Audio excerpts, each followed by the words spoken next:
So let's all put our hands together, because these guys have been working on this for a year and a half, for Basil Hewitt, and he's going to come up and tell us about the environmental impact report. Come on, Basil. Let's go for it. Now, Basil, let's not do a dumb thing like I did. Is this a forward. already? This is forward. This is backward. Okay, we want to move forward. Okay. Good to see a lot of familiar faces.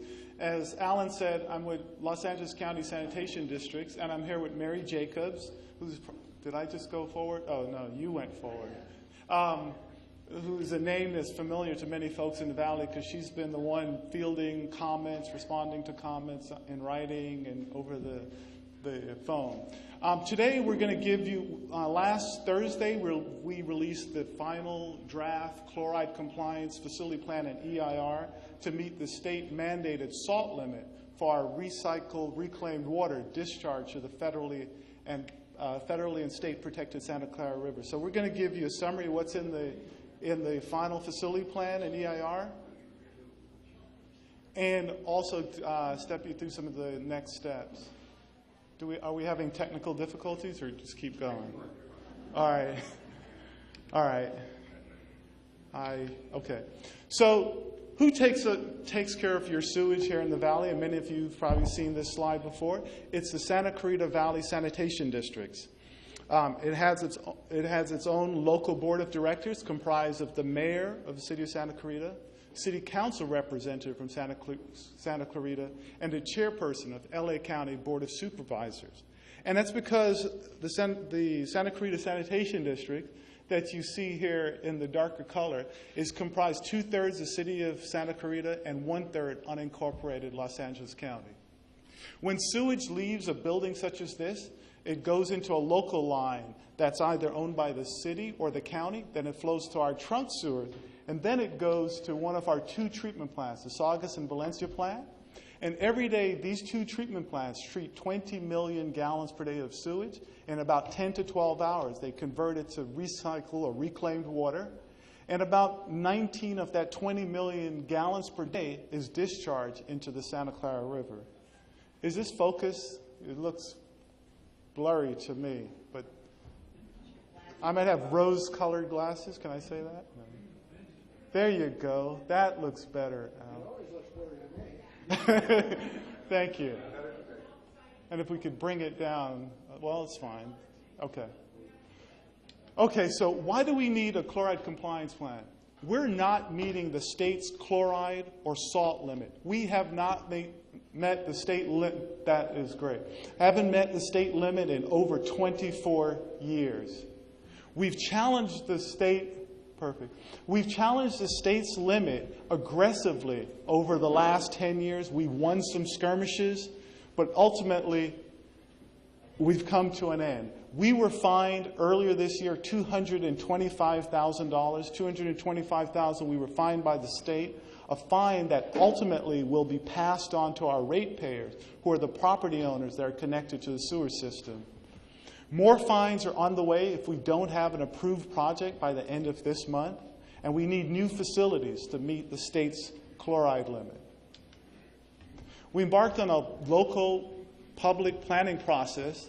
We started in January of 2012 to get community input so we can develop a plan that best serves the needs of the community in a cost-effective way.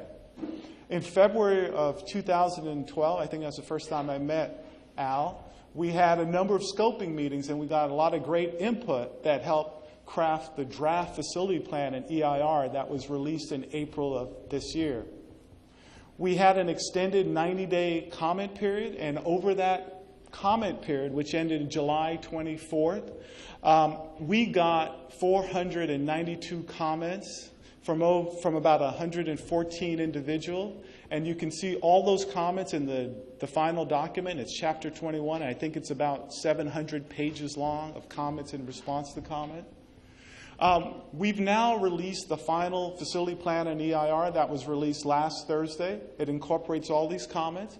And we're going to present that final plan to our Santa Clarita Valley Sanitation District's Board of Directors on October 28th for their consideration and approval. I want to go a little bit into some of the input. As I said, we received extensive input. We got a lot of comments supporting and opposing the final 4 alternatives that were laid out in the plan. We also got a lot of commenters echoed our sentiments, which we wanted to find the least costly, environmentally sensitive solution to this chloride compliance situation imposed on us by the state. Also, a lot of commenters valued recycled water. A lot of folks wanted to avoid wasteful state fines. And then there was a lot of opposition to trucking. There were 4 alternatives in the draft plan, and one of them entailed trucking brine or salt waste out of the valley, and there was tremendous opposition to that. We also got, there was common misconceptions that we got in the meetings, information meetings, and in writings. I just want to touch on them quickly. File a lawsuit. We heard that quite often. And we've consulted with the best legal minds on this issue. We will not be able to change this chloride obligation by filing a lawsuit.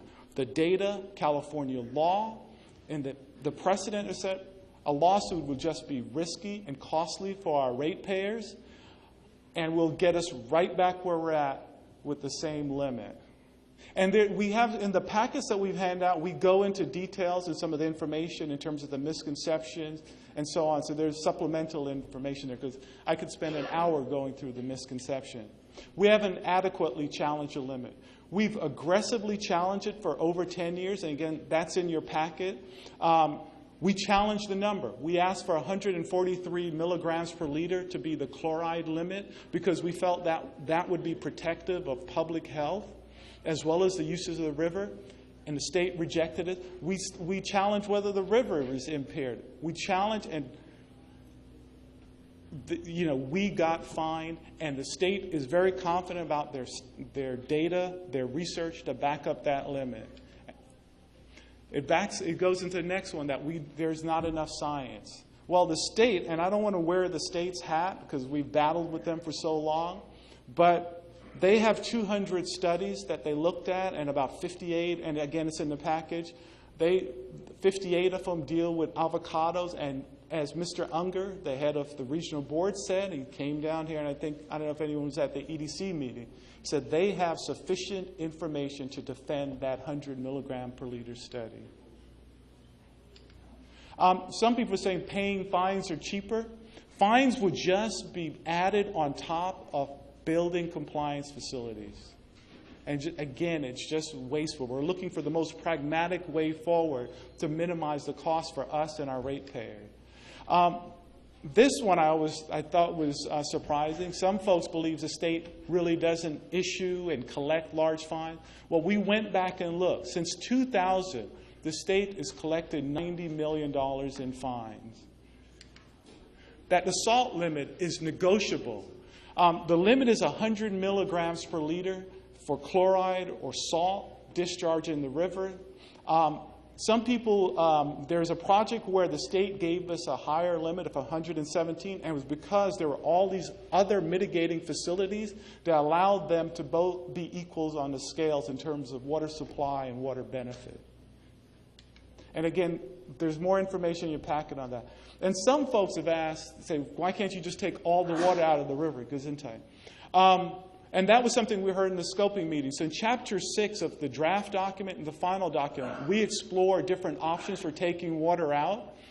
And one of the things we realized is that the state, the regulators would want 13 million gallons per day put in the river just to preserve the habitat. And if you could pull it out, still the infrastructure costs would be astronomical. So it's not cost effective, it's not feasible to pull all the water out the river. So all these comments are incorporated in the final facility plan and EIR. The facility plan looks at the best alternative. The EIR analyzes the impacts of the alternatives and mitigation measures. And this plan will be presented to the Santa Cruz Valley Sanitation District's Board of Directors for their approval on October 28th at 6:30 at City Hall. I want to go into some of the analysis in the final plan. The alternatives were ranked based on environmental and social factors, and then as well as costs. The comments that we received between the draft and the final changed the rankings between the final 4 alternatives, but we had 3 alternatives that were tied in terms of environmental and social factors, and cost became the deciding factor, the tiebreaker. So the recommended project is a combination of 2 alternatives: Alternative Water Resources Management Plan, or AWIRM, and a backup plan, which is reverse osmosis with deep well injection, or on the slide, RO with deep well injection. And the reason we have the backup plan, AWIRM, requires regional board approval, and there's some details of it that are still need to be worked out with other stakeholders. And if we don't get regional board approval, or the details aren't to the districts and our ratepayers' benefit, we would move on to the backup plan. And the regional board wouldn't even consider AWIRM without showing them that we're going to make a good faith effort to comply. So let me go into Alternative Water Resources Management Plan. And you can see here it requires regional board or the state approval. This plan has 2 phases that are linked. I'm going to go through phase 1. Phase 1 has UV disinfection facility at both our Valencia and Saugus plant. What we would do here, we would reduce the amount of chlorine we use to disinfect with, and thus reduce our chloride or salt concentration by 7 milligrams per liter in our effluent, our water discharge to the river. We will also have supplemental water facility, and basically that would entail 2 or 3 wells that would go down to the Saugus Formation, pull out water that has low salt concentration, blend it with water from the Valencia plant, and discharge it into the river. The third component, which we call salt management, salt extraction facility, would have 2 sets of well. One set in the East Piru well field, where we would pull out groundwater that has a high salt concentration, blend it with groundwater from the West Piru well field that has groundwater with a low salt concentration, blend it together, put it in the river. It creates a water supply benefit, as well as it exports salt out of the river. With the salt management facility, the regional board is willing to give us a higher limit of 117, and that 117 would be measured right at the county line, as opposed to the other compliance alternative right now, which would be right when our water hits the river from both our Saugus and Valencia treatment plants. So all this comprises phase 1 of AWIRM. Phase 1 was the highest ranked alternative in the final facility plan in EIR because it had the lowest cost and the least environmental impact. Phase 2 that I'm going to step through is a backup plan should phase 1 not meet the water quality targets we want. Phase 2 would have reverse microfiltration, reverse osmosis facilities, and that basically you would take our tertiary effluent that looks no different than tap water, force it through a membrane. You have ultra clean water on one side, and then you have a brine or salt water that you would have to get rid of. And we would get rid of it using brine disposal via deep well injection. We'd have a conveyance pipeline, and then we would inject the salt water over a mile below the ground. And we have a site about 2.5 miles south of Valencia. And then we also have a backup site that we're looking at about 2 miles south of the Saugus plant. So 2.5 miles south of the Valencia plant, and then a backup site 2 miles south of the Saugus plant. And the next component is an RO product water pipeline. This would be a pipeline from the Valencia plant that takes some of the ultra clean water from the Valencia plant and send it down to Piru. If the salt concentrations get too high, we would then send some of this ultra clean water down to Piru as dilution water. So you see what you're looking at are AWIRM phases 1 and 2. It needs regional board approval. We need stakeholder buy-in. And part of the stakeholder buy-in is figuring out what triggers would kick us into phase 2. As you'll see, we don't want to do that as much as we can.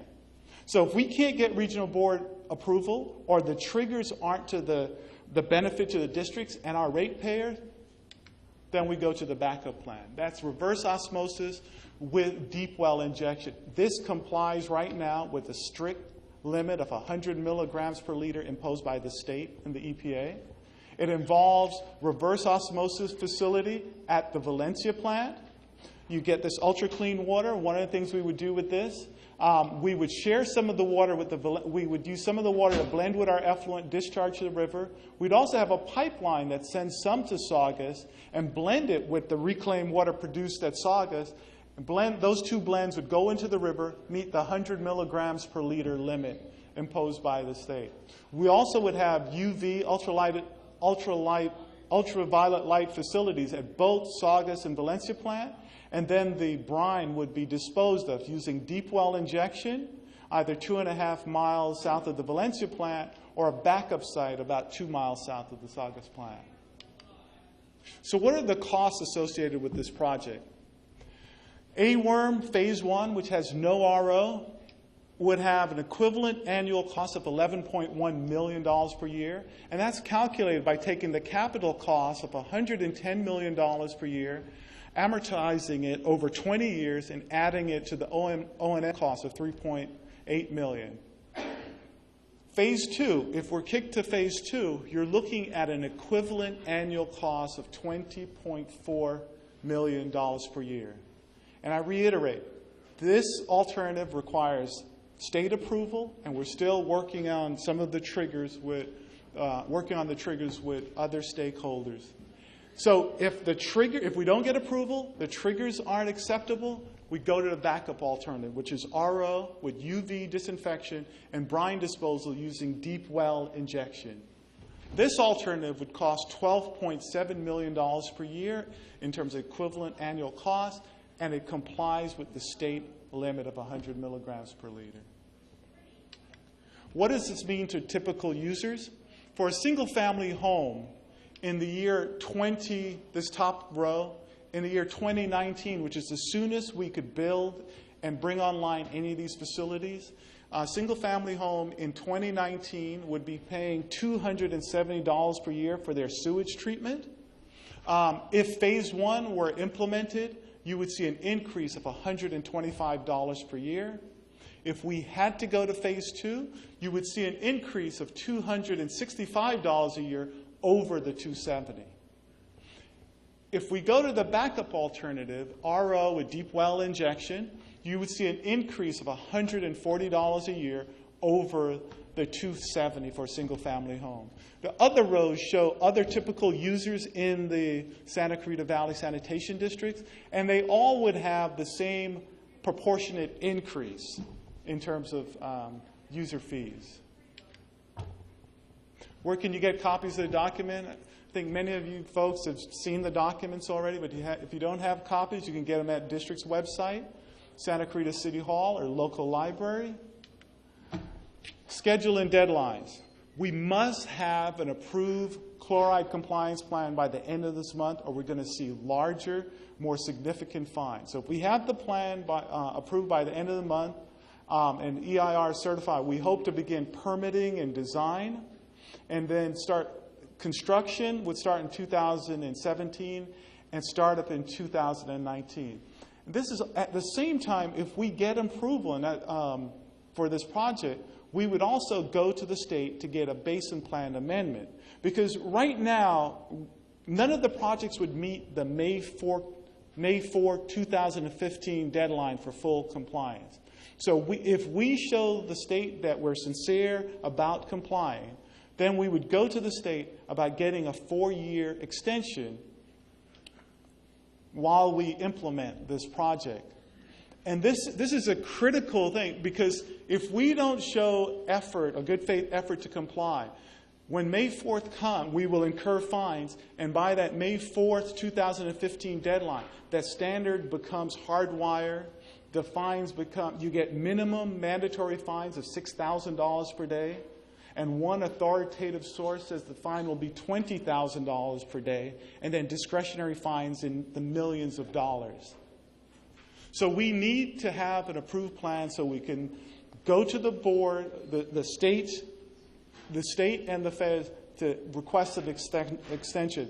And this basin plan process takes about 18 months with the different layers that you have to go through all the way up to the EPA.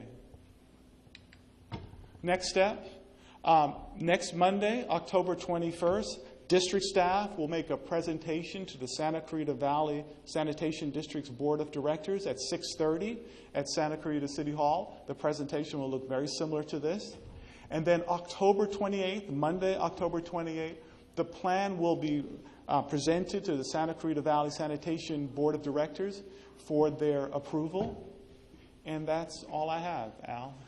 And usually you have the first question because it's your...